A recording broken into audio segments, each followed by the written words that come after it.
ஒரு குட்டி கிராமத்தில் ஒரு புறா இருந்தது. அந்த புறாவை ஒரு மனிதன் மிகவும் நேசித்து வளர்த்தான். அந்த மனிதன் தினமும் புறாவைய பார்த்து பேசினா, அதன் உணர்ச்சிகளை புரிந்து கொண்டான்.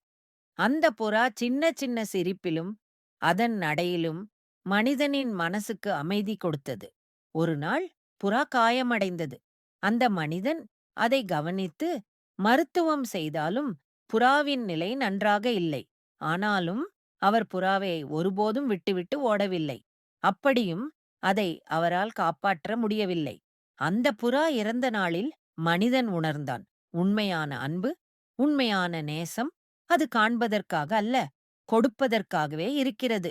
வாழ்க்கையில் சில உறவுகள், சில நேசங்கள் அவர்கள் உடலுக்கு மட்டுமல்ல, மனசுக்கும் உயிரோடு இணைக்கிறார்கள். அந்த அன்பு, அந்த பரிவு ஒருபோதும் மறக்க முடியாது.